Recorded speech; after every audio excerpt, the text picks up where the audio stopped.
Howdy, folks. Welcome back to our little farm. Today we're talking once again about our creepy little friends, the aliens, or as the Defense Department prefers, non-human intelligence, or NHI for short. This is just one of many episodes on this topic. Today we're just going to talk about the basic stuff. Who are they? Where are they from? I've always said that if something is simple and comforting, it's probably wrong. But if it's complicated and unsettling, then you're probably on the right track. All these questions have complicated answers, and all the answers have unsettling implications. So we're definitely on the right track. They say people like to believe in conspiracy theories because conspiracies reassure us that at least someone is in charge, even if that somebody is evil. But it seems that the deep state still doesn't know for sure where the NHI come from, or what they really want. So the scariest part of this mystery is not what us ordinary citizens don't know. It's what the government still doesn't know. It's the secrets that the NHI are keeping for themselves. Well, this is a huge topic, so we'll have to save a lot of information for other episodes. Today, my goal is just to lay out some of the basics of what ufology is on about. In other words, what do we think is most likely true about NHI? Never mind the X-Files or movies like Independence Day. What's really out there? Today, we're going to be listening to quotes from an email that was anonymously sent to a ufologist who's been investigating these issues, and this person claims to have been working with a small committee of experts in various fields. I was trained academically in the field of history, so an anonymous email as a piece of evidence in itself is worthless, basically. It's fascinating precisely because it doesn't contain any bombshell information. Nothing new. It's a tone of analysis, not invention. What I find convincing about these supposed leakers, and this would be the third one, they seem to start coming out in the 2010s. What I find convincing about these leakers is A, how consistent they are in the information, and B, I can sense an academic approach in their writing rather than some sort of search for mystical truth. These are not truth seekers. You get the sense that these are fact seekers. These are people who are interested in finding out the reliable underlying mechanics of things, rather than reveling in some sort of mystical origin story for mankind. So, you'll see in these quotes there's an almost anticlimactic uncertainty. But that makes me trust the statement more. In fact, instead of big revelations, we get some interesting summations and novel hypotheses. That's always useful. That's something that can help us and make us think. Even if this person is full of it, they're at least structuring their thoughts. It's not some sort of paranoid rant, as you'll see. And of course, we're going to do deep dives on these other supposed leaks of spicy information. There's one leak that was from a person who claimed to be a microbiologist who worked for the government in Maryland. They did an AMA, or Ask Me Anything session on 4chan one day, and a lot of fascinating information was revealed that strangely all matched up with other information that had leaked out. This person started to be called the microbiologist bro on 4chan. But later there was a rumor that someone had found a microbiologist that worked at Fort Detrick in Maryland, and they had died from some sort of liver cancer. If that is the case, then this person will have to be remembered as the biologist sis, since it was a woman, not a bro. The other big 4chan leaker was termed the crash retrieval bro, because he claimed to work in a crash retrieval program, and unlike the microbiologist, he had not had any contact or samples related to biologics, but he had a lot to say about their technology. You better believe I screen capped all this, and transcripts of these exchanges are all over the internet. You can still find links to them all over Reddit. But of course, we'll be quoting those and talking through them in upcoming episodes. I was a poster on 4chan back in the early 2000s. I think throughout the 2010s, 4chan converted into something that I found a little bit ugly. And I think I was getting older and didn't have much in common with the people on there. However, through my connections with ufology in various places on the internet, I couldn't help but see the screen caps and transcripts of the exchanges with these supposed 4chan leakers. So this leaker very specifically talks about the year 2027 and the supposed inevitability of disclosure. For some reason, people in the intelligence communities have been saying for decades now that some event will occur in 2027 that will make disclosure inevitable. In other words, they believe in 2027 some sort of event, some sort of cosmic event, astronomical event, atmospheric event, geologic event, solar event. Something is going to happen that will force the program to admit some of the things that it knows and some of the things it's been doing for the last few decades. This is different from predictions about nuclear war or climate change disasters. This appears to be some sort of revelation event. No asteroid destroying the Earth. And then if it's some revelation about a scientifically rigorous discovery of extraterrestrial life, then we've already had that. A paper was already published this year about a very reliable biosignature being found in the atmosphere of an exoplanet, and this was detected by the James Webb Telescope. It was detected years ago, but apparently alternate teams were brought in to double-check the conclusions since this is going to be a make-or-break paper for somebody's career. But the public generally doesn't care. I have a podcast like this, and I'm talking about people leaking information online and government rumors and whatnot about extraterrestrials. But here we have large groups of people from various major universities, trained biochemists and astrophysicists and astronomers, and they've developed this paper saying, hey guys, based on our current science, there's very little doubt that there is some sort of extraterrestrial life on, this particular exoplanet. It got a brief story on, CNN, but that was about it. So I'm not sure what will really happen in 2027. Some of the people who know about 2027 have been moving to Idaho or, building bunkers, but most of them aren't. Most of them are writing books and lobbying Congress and that sort of thing. These are not the kind of activities that people do when they think they're going to die. I myself think that 2027 could be a cultural watershed event, maybe something historians will write about for a while. Based on what I know, I'm not concerned about an asteroid. However, the people connected to the program do seem to be very concerned about disclosure, and I think this relates to some of the fraud and illegal activities that they've engaged in over the last several decades. I think they're more afraid of public retribution and outrage and the political fallout than any sort of existential crisis of mankind's spirit in the face of realizing that it's not the apex predator it thought it was.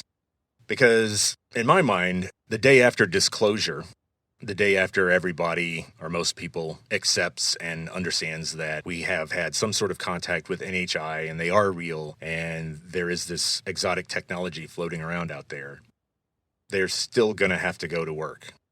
They're still going to have to pay their bills. They still have kids to feed. They're going to still be figuring out ways to fill up their gas tank every week. However, life will change dramatically for people in politics or people who are connected to national defense. As far as I know, the NHI are not preparing to destroy the Earth, but they're not waiting to release a cure for cancer either. So in the clips from this email, we'll start to see that the deep state is prepared to admit that there is non-human intelligence. They're even prepared to admit their interaction with it. However, our leaker makes it very clear that they are not about to release anything about secret, lucrative, non-human technologies. So, sorry folks, no blueprints for anti-gravity engines have leaked out online. That information is definitely the most important asset to the intelligence community and the deep state. That and perhaps what they know about consciousness and remote viewing. That's a kind of weird, ancient meditation type of technology, but they're keeping that secret because it can be used for espionage. And it has been used in espionage. There may be this great news story, one of the best untold news stories of all time, and it would be the success story of how In the late 20th century, the CIA trained remote viewers to psychically detect all of the alien bases on Earth. And of course, the idea is that with the NHI's giant brains and enormous consciousnesses, they are easier to detect than people. Even with our weak psionic abilities, we can take advantage of their big brains to track them down. That's just a rumor. And speaking of secrets and rumors, let's hear the first clips from our leaker. The NHI are here to stay, and a secret this large can only be kept for so long. The special interests involved have begrudgingly begun to accept that disclosing the existence of this intelligence is necessary over the long term.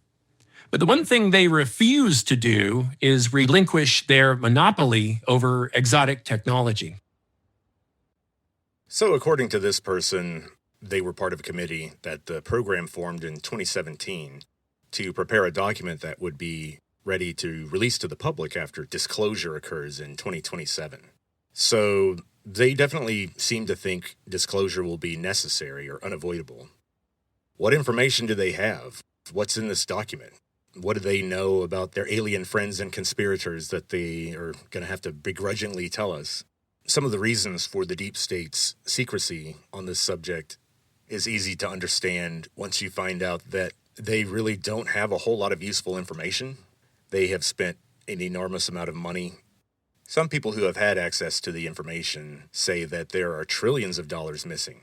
There are people in Congress who claim that trillions of dollars have been siphoned off illegally from the federal budget by the Defense Department and the intelligence community.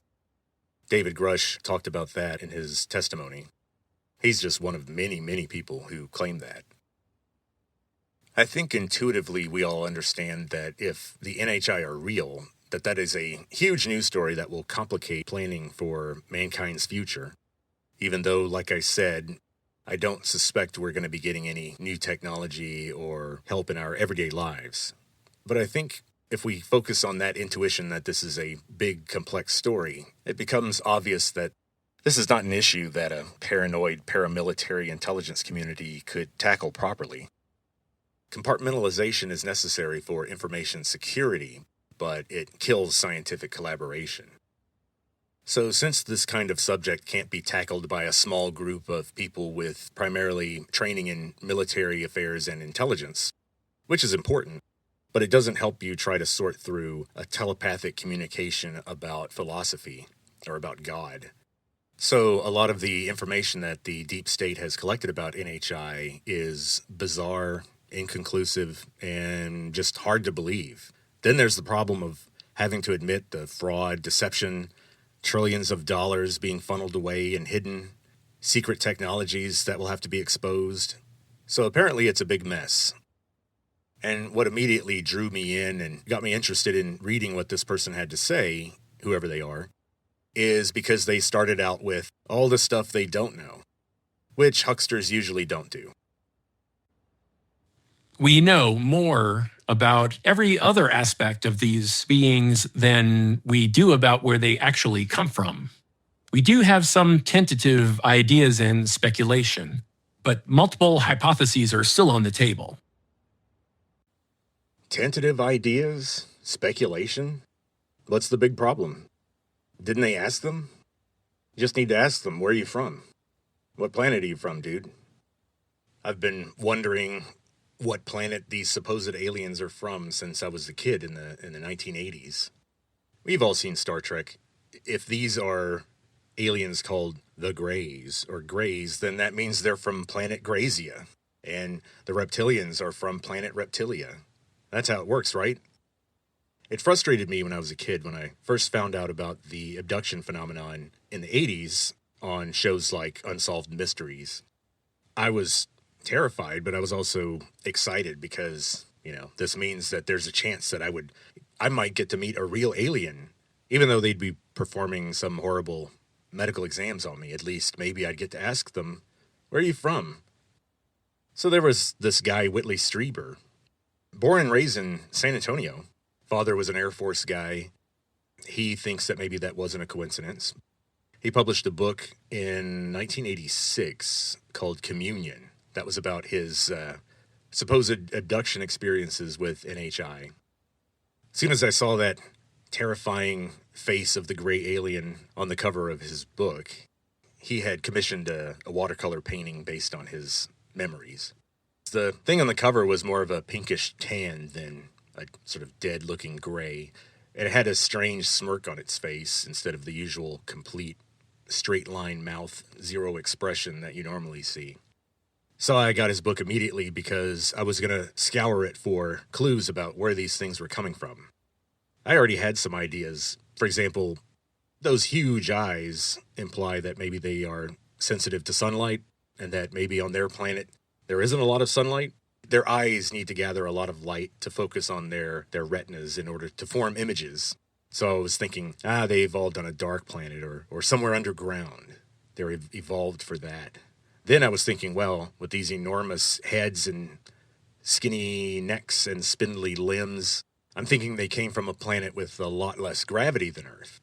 But as I got into Whitley Strieber's books, I found out that he explicitly refused to call them aliens or extraterrestrials. Instead, he calls them visitors.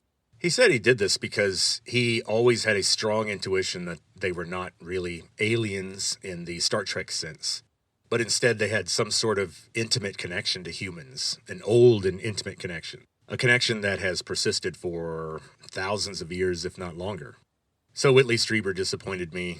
I had heard other rumors, but no conclusive answer ever since then. And of course, this leaker that we're talking about today didn't disappoint in the sense that they did disappoint, like all the others. This was a person who was granted permission to review all of the transcripts of the supposed interactions people have had with non-human intelligence over the years. And these are people like Air Force officers, KGB agents, or just citizens who were interrogated later. There apparently were several long-term interviews conducted over days or weeks between NHI that had been captured from crashes or landings or shoot-downs of UFOs. These occurred supposedly in the 1950s and 1960s. As of right now, I don't have any reason to think that the deep state has captive NHI. However, there was some sort of agreement that was worked out between NHI and humans. If you look up Eisenhower's speech in, I believe it was 1960, shortly before he had to hand over the reins to that young upstart John F. Kennedy, he did a speech about the dangers of the growing military-industrial complex. A lot of people in ufology think that speech was expressing some of his concerns about having to bury these huge programs, incredibly important, expensive programs looking into anti-gravity technology and ways to defend against powerful NHI. And all of this had to be utterly kept out of the sight of the public and from Congress. So from about 1957 to 1960, Eisenhower and supposedly these group of unelected people that made these decisions, called the Majestic 12, they systematically cut all the connections between the normal government and the program in order to keep these secrets. There were entire new aerospace corporations that were formed that were, if you dig down into the reality, they are actually entities of the intelligence community, or you might say the deep state. So these beings were recovered from these crashes or landings or shoot-downs, and they were interviewed. Now, how did these interviews take place? One of the first things you'll learn in ufology literature is that NHI don't speak. They don't have teeth or tongues. They can't chew or form complex sounds. So they communicate entirely through what we would call telepathy. So if the government brought these aliens down into some basement somewhere and started asking them telepathically where they're from, you would expect these exchanges to be straightforward and consistent. So this person apparently read these transcripts of these interviews. So surely this person got a clear answer about where they're from. Unfortunately, according to this leaker, the answer is the most disturbing one possible, maybe. Let's listen. In the interviews I've read, the interview subjects are vague, absurd, contradictory, or evasive when asked about their origins. Perhaps this is because we aren't in a position to understand where they come from. Or perhaps there are problems with communication. Maybe they simply don't want us to know. So this agrees with my belief that we're not living in a scenario where our president knows that we're being exploited by a race of aliens from planet Nibiru or something unsettling like that. I'm becoming more and more convinced that no human being, no abducted Brazilian farmer, no deep state operative, none of these people know exactly where all these things are coming from for sure. There's always some doubt or duplicity, either an issue where I feel like we may not be able to trust the NHI in that particular context, especially if they're being dragged from wreckage and being held against their will while they're slowly getting sicker and sicker. I don't know that that is the best context for good faith communication. The other problem is what I call the woo factor.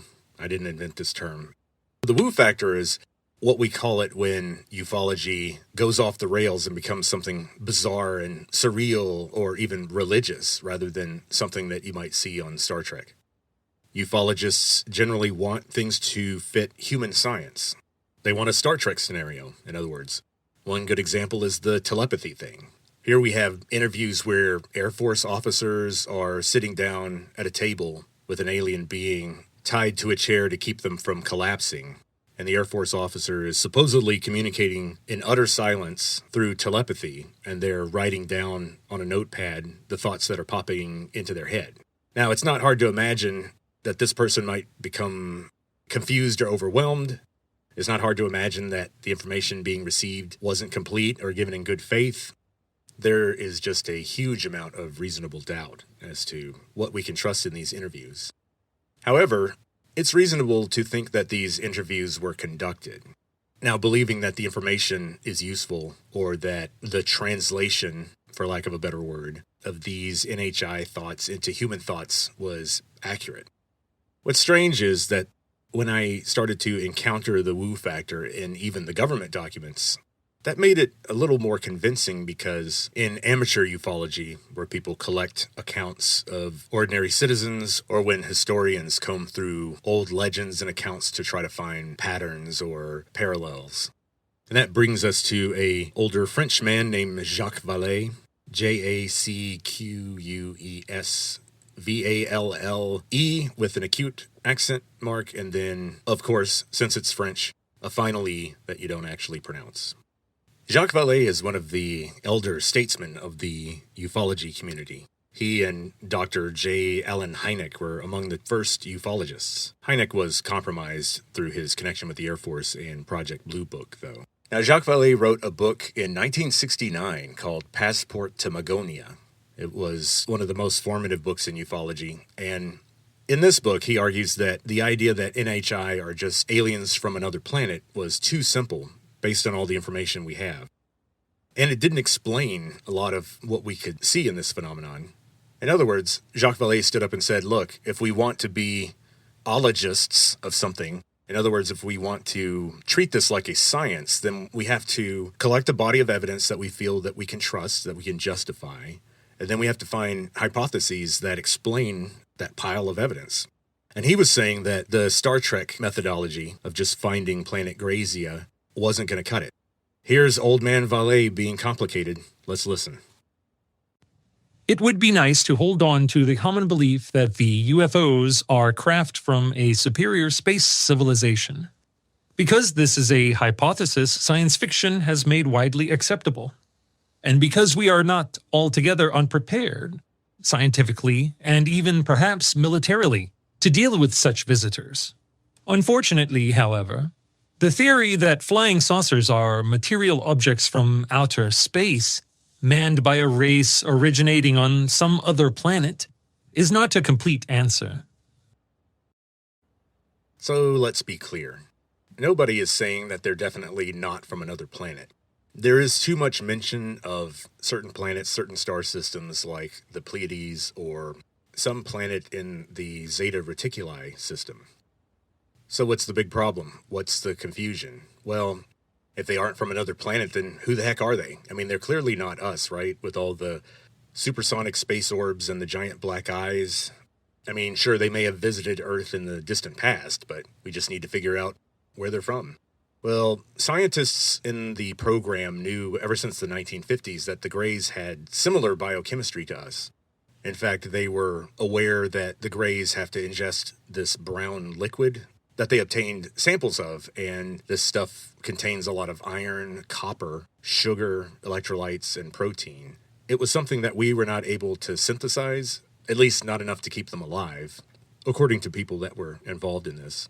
But that was about all they knew until the 1990s, when DNA technology came around. And apparently, according to the microbiology bro, or microbiologist sis, the program had some of its biological remains analyzed by scientists who could look for DNA or other genetic material, basically see what these things were made of for real with 21st century technology.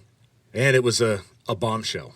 A shockwave echoed through the dark corridors of the program in the mid-2000s when they found out that these aliens, although they have very different structured chromosomes, their chromosomes are circular, and with very little duplication or what we call junk DNA. But that's a problem.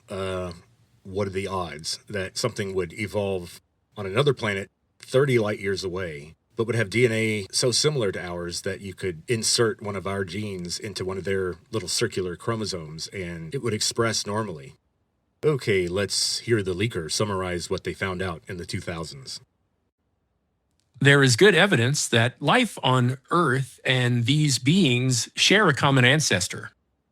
Life on Earth and the ETs share the same kind of biochemistry. They are made of cells, use DNA, proteins, etc. They can be studied and understood with the same principles that we use to study life on Earth. So people in ufology like Jacques Vallée had long been doubting the simple alien explanation based on the content of the experiences that people had with NHI. The NHI seem to know more about Earth than we do. They seem to have been around here longer than we have been. If something evolved on another planet 30 light years away, and you find out that they use sugar to store energy, the laws of physics operate the same way 30 light years away as they do right here. So the idea that their physical structures would be made out of proteins, that's not surprising. The odds that they would be the exact same proteins are incredibly low. Then also we would expect them to use some sort of genetic code, a self-replicating molecule similar to RNA or DNA, but not exactly like it, not with the same base pairs. So as we'll see, the leaker says that the program started to strongly consider other options after this information came out. This has fed into speculation about their origins. The most conservative hypothesis is that they share our biochemistry because they also originate from Earth. But there are other theories. Perhaps life everywhere in the universe shares the same biochemistry. Right now, there are 4 different theories as to what the NHI are and where they come from. And of course, each one of these theories has strong implications about why they're here and why they're so interested in us for whatever reason. Another complication to mention here is that there's more than one kind of NHI on Earth. It may be the case that one faction follows one hypothesis while other factions have different origins. No single hypothesis covers all the information that we have.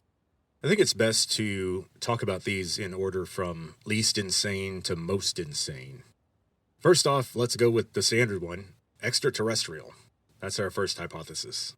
It's the idea that NHI evolved on another planet and then traveled to Earth. The Star Trek scenario. Now, even in the 50s, we knew we had gotten off to a weird start with the Star Trek scenario because Captain Spock didn't go around randomly kidnapping members of the crew of the Enterprise and taking semen samples from them. The Klingons didn't go around randomly kidnapping women and taking samples of their ova so they can make hybrids of the woman back on their ship. No one would watch that show. Way too creepy. Spock was shown to have some telepathic abilities, but still, we didn't see him implanting distressing images in Kirk's mind against his will. He just talked to Kirk in plain English. But no such luck for us and our creepy little friends. Like I said, the Greys are often associated with the Zeta Reticuli star system, which is very close by. It's in our galactic backyard. One document that leaked supposedly had an account of some humans being taken back to the planet of the Greys in the Zeta Reticuli system. And the planet was called Planet Serpo, Serpo. Some of the humans apparently died on the trip over. So we talked about the Greys. Another very important faction are a group that the Air Force called the Tall Whites, or the Nordics. Don't look at me. It's an Air Force term. The Tall Whites, or Nordics, are much more like us, more biological than the Greys, as we'll see. But there appear to be fewer of them, and they were not the beings that crashed at Roswell. As far as I know, none of the Air Force captive interviews occurred with Tall Whites. The interviews we're going to talk about occurred with the Greys. There appears to be a lot of overlap between the beliefs and attitudes of these factions, but there are some differences. Just know that there's a group called the Tall Whites, or the Nordics, and they are associated, by the way, with the Pleiades star cluster, which is about 450 light years away. So here we have a bizarre situation where supposedly the beings that are more like us are from much farther away. Even if all the life that we're looking at, whether it's us or the Tall Whites or the Greys, maybe we're all descended from life forms that were deliberately planted around this part of the galaxy by some elder civilization that has moved on to some higher plane long ago. If that's the case, then it's strange that proximity doesn't seem to correlate with similarity. The second hypothesis is what we call the crypto-terrestrial hypothesis. In this view, the NHI are not extraterrestrial, they are crypto-terrestrial. Crypto is a Greek prefix that we've all heard in this day and age because it's used in terminology related to new kinds of money. And they call it cryptocurrency because it's based on an encryption system. In other words, a secret passcode. So the crypto-terrestrial hypothesis holds that the aliens have been here all along. They're Earthlings just like us. They've just lived in different places. They're a group of humans that either separated long ago or they're the descendants of beings or hybrids that were created long ago and were given special tasks. So it may be the case that we're encountering some bizarre offshoot of humankind that's been engineered by somebody to live here and do some sort of job with special technology that we don't have access to. Now that's strange. The idea here is that the NHI live underground, in particular under mountains. You can get online and find videos of orbs and tic tacs flying into mountains and out of mountains. And which mountains, you might ask? Well, Mount Hayes, the Pyrenees, and the Andes. There's also under the oceans. There's a base off the Pacific coast of California. Supposedly there's a base in the Bermuda Triangle. There's a base under the ice in Antarctica, of course. There's a base under the Indian Ocean. One idea is that the Diego Garcia base that the United States has there is actually just a zone to keep other humans away from that base. By the way, the Malaysian airliner MH370 that disappeared may have been headed that way. We'll talk about that airliner in another episode. If we believe the crypto-terrestrial hypothesis, then part of this came from the CIA, actually. As I mentioned before, the CIA, through MKUltra, developed methods of using this consciousness technology to find the alien bases on Earth. The third hypothesis is the paraterrestrial hypothesis, and sometimes it's also called the interdimensional hypothesis. This idea suggests that NHI come from another dimension or another universe. And this idea supposedly explains why the NHI are so extremely concerned with nuclear weapons, in particular ours. Because if the bulk of the ufology lore is true, then gravity has some connection with the strong nuclear force. And when you're manipulating the strong nuclear force, this creates energy discharges that don't just occur in our universe. Gravity can cross between different dimensions, and activity related to the strong nuclear force. And so, when we set off a nuclear bomb in New Mexico to test it, it may be far away from civilization on our Earth. Some of that devastation will affect another Earth. Yeah, I told you we were going from most sane to most insane. And believe it or not, there's one after this. So this is not even the most out there one. This also may explain dark matter and dark energy, because if there's not just one Earth, there are multiple parallel Earths that are somehow joined through their gravity. And if there are other Earths that we can't see any of the electromagnetism from, in other words, there's nowhere we could point a telescope to see it, but we can detect it through gravity. Now, is any of this true? I have no idea. Like I said, we're pretty high up there on the insanity scale now. All the excess gravity that we are explaining with dark matter and dark energy may be the influence of parallel universes that are right next to us, and so we can detect their gravity, but we can't see them, because electromagnetic radiation, like light, does not cross from one dimension to another. Now, the reason why a parallel Earth might form along with Earth has to do with the way planets form in the first place.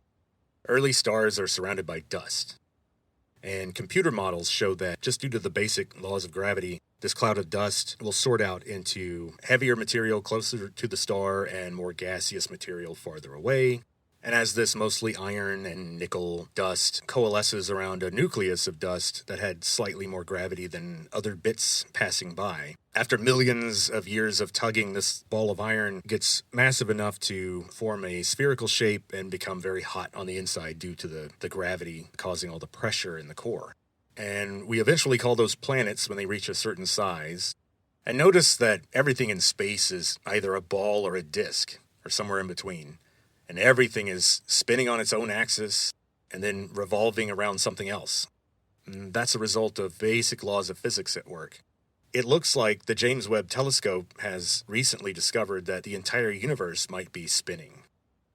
And this adds weight to the suggestion that maybe the Big Bang was just the formation of a black hole that we're inside of. In other words, if you watch a black hole form from the outside, all of a sudden everything collapses and disappears into this infinite blackness that everything starts being drawn toward. Well, if you're on the inside of the black hole when it forms, well, what do you know? It looks like the exact opposite, and it's what we would call a Big Bang. So there's this idea that our whole universe is inside a black hole to begin with. And it's not nuts. We know that there's a lot of stuff inside black holes. There are black holes that have the equivalent of 1 billion of our suns inside them. That's how much mass is inside them. So the idea that an entire universe can fit inside a black hole is completely sensible. But let's go back and consider that coalescing ball of iron real quick. That iron dust is gathering around a point of higher gravity. Now, if gravity can leak into parallel universes, you'll have alternate versions of the same planet that will form in alternate universes. Because any point of gravity that attracts dust to coalesce in our universe will contribute to the gravity in a point of space in another universe. So this means that all over the universe you have planets forming that also have alternate versions of them. And so eventually one of the civilizations on these planets will develop technology that will let them reach out to the other dimensions. And that's why we've seen all the strange things that we have. We will definitely continue with this email in the next episode in this series. But for now, let's end where we started. Who are they? Where are they from? In other words, which NHI origin hypothesis is true? Are they extraterrestrial, crypto-terrestrial, paraterrestrial, or ultra-terrestrial? In other words, do they come from another planet? Are they hidden on our planet? Are they from another dimension? Or are they from the future? I'm going to be annoying and cheat a little bit here and suggest that maybe the truth is a blend of all four. There seems to have been some kind of panspermia going on in the very distant past, and I'm sure most of you are familiar, but panspermia is the idea that life as we know it evolved somewhere else in the universe, and then either through natural random distributions of meteorites or interstellar debris, or what I think is more likely is an intelligently directed dissemination of primitive life to suitable planets all over the universe. So, we might be aliens ourselves, in the sense that life on Earth was seeded here from somewhere else 4 billion years ago. So what do we make of these weird indications that there is some kind of alternate hidden civilization that exists under ours. We should bear in mind that this wouldn't be necessarily a big civilization. These underground bases may, in total, add up to only a few hundred individuals on the whole planet. This alternate civilization could be very small and still very powerful, given the technology that they supposedly have. It's clear that whoever they are, they've been here for a long time, and they seem to periodically and secretively interact with humans in different kinds of ways. So did these creepy neighbors tinker with us, genetically or culturally, along the way, while they were watching us develop? I think there's some evidence of that. Later on, we'll talk about that evidence. They're called HARs. There are HARs in our genome. And HAR is just an acronym based on the initialism HAR, which stands for Human Accelerated Region. It's a part of our genome that appears to have changed more quickly than we can explain. So, how hybridized are we? Are we part them? Are they part us? I think that the interdimensional complications and the time travel stuff might be an artifact of how they travel, not who they are or where they come from. If you have means of crossing hundreds of light years in decades or instantaneously, you're clearly going to be manipulating time and space in some kind of extreme way. And this might cause some confusion among limited linear minds like ours. Our brains have a hard time comprehending the distances and time spans involved in all this, so I can see how we might be confused trying to follow some sort of interdimensional travel map. If you immerse yourself in the stories of non-government people, the amateurs of the world who claim to have interacted with NHI, you'll find that the NHI are often cryptic, playful, contradictory, or just flat-out deceptive. And this was something that kept coming up in the UFO literature. And I took it as a sign that this was more or less bullshit. I mean, why would aliens be liars or tricksters? I was expecting some kind of Vulcan-like culture that was logical and serious and literal and all that stuff. But instead, I get people like Whitley Strieber writing about hearing voices encouraging him to stop eating chocolate bars or ice cream. Or we get stories from Brazilian farmers who claim to have been drugged, brought into a disc, and seduced by a being that appeared to be half alien and half human, wearing a nightgown. Or then we get stories from housewives in the 1980s living on Long Island, recalling waking up in the middle of the night to strange alien hands reaching into her bed, groping her. So now that I see more than one government source talk about the same kind of weirdness, I'm starting to think that this is part of the reason why there's opposition to disclosure. And it's because there isn't a whole lot of concrete information, aside from apparently some technological discoveries. But in general, the government's knowledge and activities over the last 60 years appears to be mostly panicked trial and error that makes our military-industrial complex look a little bit ineffective. So this is a bizarre subject, and it sometimes breaks my brain. It's the kind of information that challenges our deepest assumptions about things and can leave you wondering whether you've finally lost your mind. Maybe it doesn't have to be so upsetting or unsettling. I think we can learn to be flexible in our understanding. I think a lot of us have been forced to be more flexible than we thought we could be, cognitively. So we just covered some boring, ordinary stuff today in Volume 1. Volume 2 is when things start to get a little weird. We'll talk a lot more about MK-Ultra, the CIA's secret program to master the art of mind control, a program so dark and secret that the CIA destroyed all the files in 1974. The risk to national security was too great for people to see exactly what had happened. A huge amount of information about MK-Ultra still leaked. Of course, the worst parts were most likely long since destroyed, and every witness has been permanently silenced. I'm going to argue that MK-Ultra was part of the deep state's attempt to discover defenses against psionic attacks from NHI. In other words, when the deep state found out that NHI can implant thoughts and read minds, they freaked out. Which is exactly what I would do if I were them.